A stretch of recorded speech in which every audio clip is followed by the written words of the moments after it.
Hello everyone and welcome back to another vlog. I am so excited to share this hair journey vlog with you all. As soon as I started vlogging, this is like the eighth week or something, everyone who knows what I went through instantly was like, you have to share your hair journey. And I've been waiting for the right time to do so because I didn't want to do it over Christmas because it's a busy time as it is. I thought January would be a good time to start as people like to kind of get themselves together, start looking after themselves and maybe have some New Year resolution sort of thing. So I thought now would be a great time to talk you through everything that I went through, as I know there's a lot of people who can relate or are going through something very similar. So I had my notepad. I didn't want to forget anything, so I quickly noted down everything that happened, everything that I used, everything that personally I experienced and what made my situation better. I'm going to caveat from the beginning, obviously I am not a specialist, not a hair specialist, not a hairdresser. I don't really know that much about hair, but I learned quite a lot when this happened to me, and everyone's different. So you might be losing your hair because you're a new mum and it's really common for your hair to fall out after. It might be a stress related thing, it might be a medication related thing, it might be hormones. There's a whole range of things that can cause your hair to fall out, which then impacts how you resolve it, what vitamins benefit you more, what hair products better you more. Everyone is completely different. So everything that I am saying is based on my experience and what happened to me and why my hair fell out. So with that being said, let's go back to the beginning. I'm not going to talk too much about this because that's a story for another day, but my hair basically fell out due to a traumatic thing that happened to me. I got quite ill for a few months. It wasn't a great time. Kind of was pretty much bedbound, couldn't really do much myself. My mum had to brush my hair, like everything. And it wasn't that illness that caused my hair to fall out, it was the trauma that my body went through. So my hair didn't fall out until about 2 or 3 months after I got better. So it wasn't medication related, it wasn't the illness, it was just trauma that had happened, and that's really common. So if you experience something traumatic, whether it's an illness, something that happens in your life, and your hair falls out, it can often not be instantly, it can be like 2 months later and you're like, why is this happening? Because basically your hair goes in cycles. I believe there's like 3 stages to the cycle. There's there's like the growth phase, then there's the transition phase, and then there's the resting phase. And I believe it's in the resting phase which is when your hair falls out. So it goes through a big cycle and then it will fall out at the end. All the hair follicles that don't have the nutrition or anything left in them, they'll just die and fall out. So yeah, that's why it can be 2 or 3 months after whatever has happened, your hair falls out. So that happened to me, and it was a very strange situation because it's obviously a gradual thing, and all of our hair falls out on the daily basis, as we all know. When you brush it, when you shower, you can see it all in the drain. And it's always been a running joke with me because I have such dark hair. I've always had quite averagely thick hair, so my hair just falls out everywhere. Anything creamy, you'll always see my hair. So it's always been a running joke that my hair clogs the drains and things. But when I was showering, I knew that it was a little bit too much. Like I could feel it sticking to my legs. I could washing it, it was coming out in full on clumps. And to begin with, I thought it was like alopecia. And like emotionally it was very horrible to deal with. There was a lot of tears, there was a lot of embarrassment, there was a lot of trying to hide from it. Like I didn't want anyone to know. Like as a woman, our hair is like a big part of our identity, and when that goes or it's not what you're used to, it is like a massive shock to the system. So I was like super embarrassed. Never wore my hair down. like didn't want anyone to see that this was happening to me. And I always look back on my social media from that time, because when people ask me like how did you get your hair back, can we see before and afters, I don't actually have that many befores because I didn't take pictures of it because I was so embarrassed, and I didn't put anything on social media about it at the time. A lot of my pictures at the time were slick back buns, clip-in extensions, so to anyone walking past me you wouldn't know. I tried to hide it very, very well, but it was very difficult. Um, and yeah, it was just a very sad time. Like, I know it's a very superficial, the way we look and all that sort of stuff, but it really does affect you. I remember when I noticed it was January 2019, going out for my friend's birthday, and I was doing my hair and I was like, this is so thin. Like, all the front bits were just really wispy, and I remember talking to my friend when I got there and I was like, my hair is feeling really, really thin. And she was like, oh yeah, it kind of is. And then from there it was downhill. I think that was the last time I wore my hair down without any extensions. Yeah, I also want to stress like, getting your hair to a healthy, if you're trying to grow it, if you're trying to make it healthier, if you're trying to grow it back, it is a long process. Like, there's all these advertisements about, oh, magic pills, like hair bars, make your hair grow, shampoos, oh, it's a long process. You've got to really, really stick with it. I tried to figure out my timeline, and so January 2019 was when I first noticed it. Then the next month, February, that was when it was at its worst. Um, and then it wasn't until November 2019 is when I started to wear my hair down again with extensions. And then it wasn't until December 2020 when I actually felt comfortable with my hair again. So that's about 2 years. And it is, consistency is key.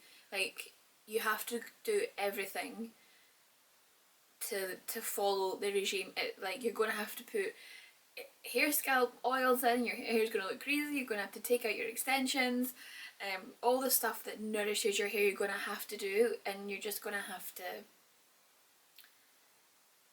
to deal with how that looks if you're really wanting to go on a hair journey and get your hair better.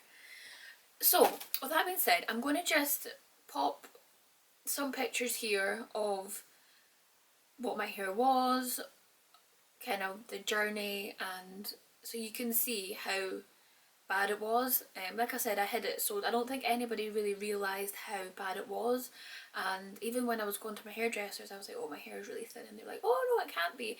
And then when I took it out, they were like, oh my god, this is really bad. And even some friends that I speak to now about it, they're like, oh, I didn't realise how bad it was. And I was like, yeah, it was pretty bad. So anyway, I'm going to talk through what I done, what I used, products I used, and I'll leave links to everything in the description box if anyone wants to try anything. So obviously you have the basics of everything that we know to help your hair, so I'm not going to go into too much, I'll just list them out. So, heat protector, massive thing to protect your hair, but I personally didn't use any heat products. I use a hairdryer to blast dry my hair because supposedly when it's like straight up wet out the shower is when it's at its weakest, so it damages and breaks really easily. That was after speaking to my hairdresser. So quick blast dry, then just let it dry naturally. Didn't use any heat products or anything on it for a good few months. I was just scraping my hair back into like low buns, which the buns were probably this size because there was no hair. So I wasn't using any heat products or any kind of mousses or any extra products that I didn't need in my hair. So yeah, no heat products. If you're using them, heat protection obviously. Bobbles, break your hair, switch to scrunchies. If you have clip-in extension, if you have like micro rings or strip extensions or any of that stuff, get them out your head. That is just ruining your hair. It gives me the fear now that I've went through that whole experience, seeing girls with extensions like that. Obviously it looks amazing and everyone can do what they want to do, but I just think the damage it's doing to your hair. So get them out. If you don't feel comfortable not wearing extensions, I purchased hundreds of clip-in extensions, and it just gives you the option for when you're going out with friends or whatever to put them in, and you're not having the constant strain of kind of like semi-permanent extensions in your hair. I also got like super cheap clip-in ponytails just to clip in. I actually got them on eBay and they were like £4, and I thought these are going to be crap when they arrive. They arrived and I was like, you know what, these are actually alright and do the job. So I lived in clip-in ponytails for a really long time. I had a lot of hen dos, I had weddings to go to, and I literally just had clip-in ponytails, and no one really knew. It was like hidden. Obviously the hairbrush that you're using has a massive impact on your hair. I switched to a tangle teaser, which is a lot more softer on your hair, prevents a lot of breakages. I religiously went for regular haircuts. I used to be a person who would want their hair to grow. I wanted long hair, and I was like, I hate going to the hairdressers, I'm just not cutting it. But I was going every 6 weeks just to get rid of all the dead ends, all the flyaways. Yeah, just kept on top of it religiously. I also didn't dye my hair. Like, obviously we all know dyeing your hair is really not great for it. Now you're talking to a woman who has had grey hair since she was 16, okay? It was very difficult not to dye my hair. I think it was about 6 months I didn't dye my hair. My roots were ridiculous. It was awful, but I thought I'm just persevering because I need to get my hair back. So yeah, if you can, no hair dye. I often use the root spray, which is good for covering up roots. Cheaper alternative as well, so yeah, highly recommend staying away from the hair dye. So I think that's pretty much all the basics that we know that is good for your hair, that helps your hair. But along with all that other stuff, I did quite a lot of research into vitamins and exactly what vitamins I should be taking for my hair. There's a lot of multivitamins, which I mentioned in last vlog, that I'm starting to take again, which contains most of these vitamins anyway, but I'll just break down the ones that I was trying to get the most of and the ones that are most beneficial for your hair. Biotin obviously is the big one.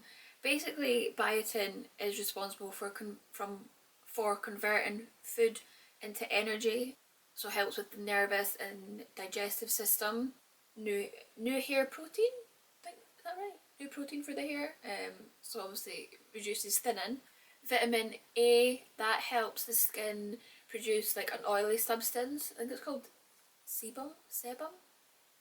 That might be wrong. Which obviously moisturises the scalp and keeps your hair like shiny and healthy. Vitamin D is a big one. When I was doing my research, there's not a lot of factual information, but supposedly it's linked to alopecia. Vitamin D is obviously a great supplement to take. It's great for everything. Vitamin E and vitamin C, that is used to help reduce a certain type of stress. Obviously stress triggers hair loss, and then you've got zinc and iron as well, which, so all of those vitamins you can buy straight up pure biotin supplements.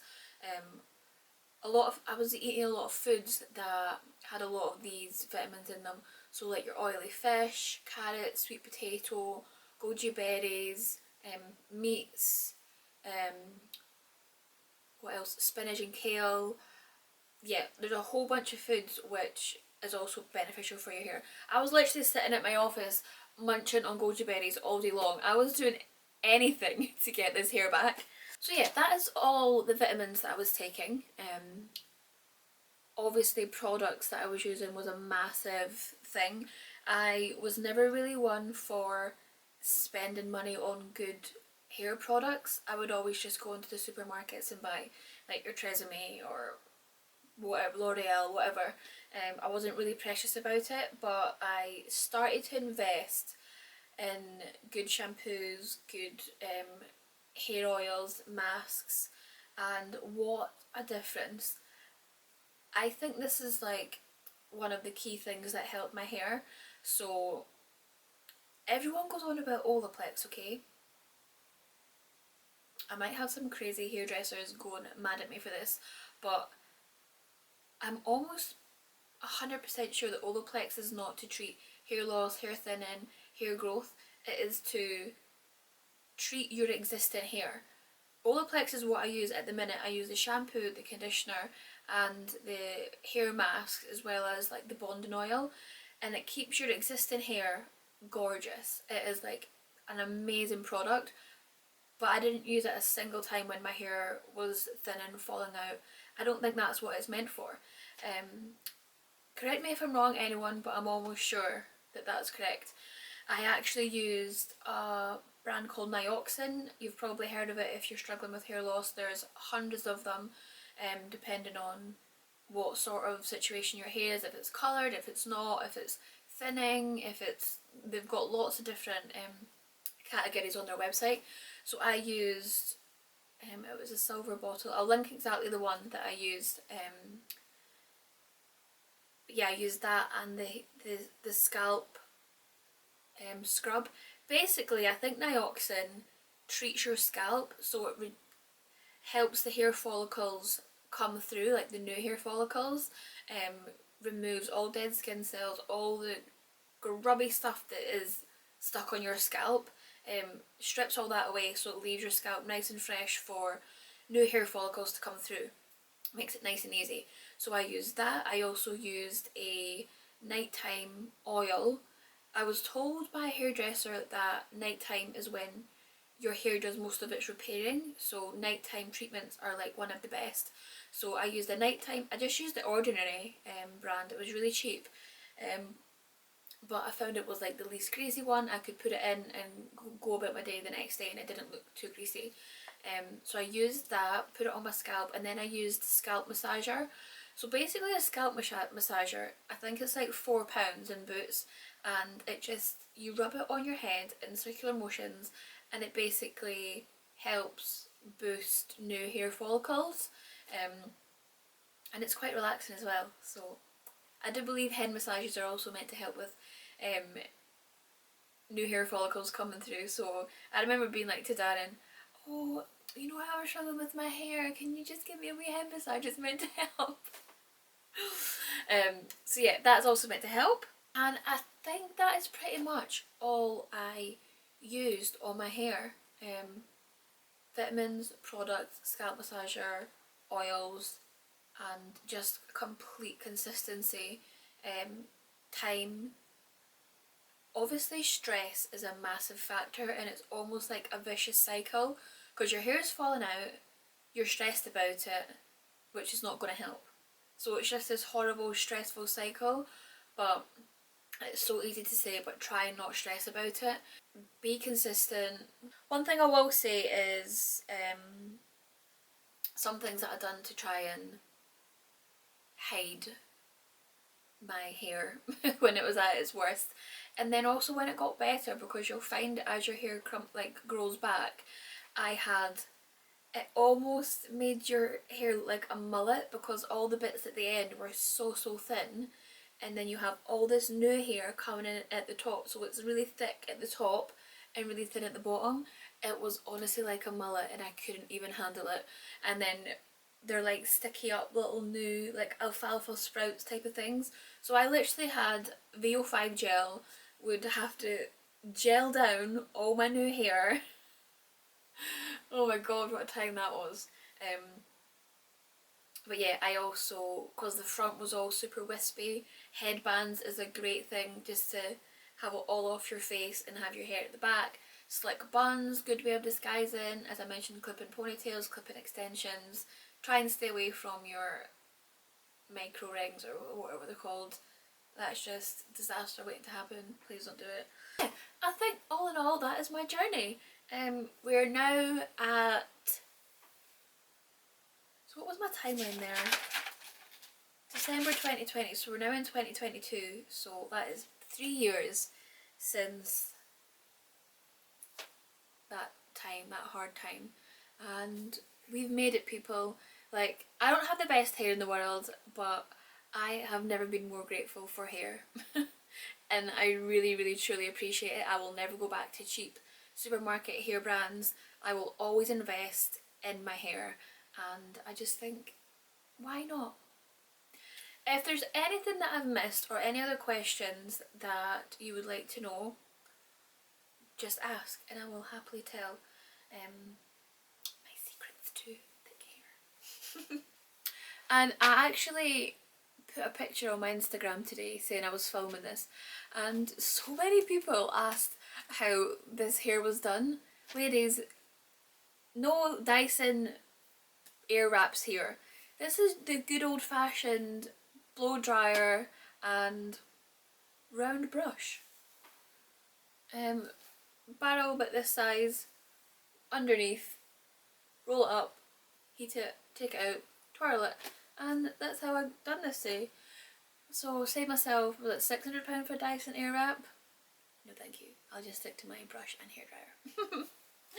Anyway, that is all for this week's vlog. I hope it was informative, I hope it was motivating and inspiring, because I know how I felt when my hair was falling out. I was super down about it, cried a lot, would literally come out of the shower holding clumps of hair to Dan and be like, look at my hair. I completely understand how stressful and how it can just lower your self-esteem, but try and not let it affect you. I know it's really easy to say that, but it will grow back.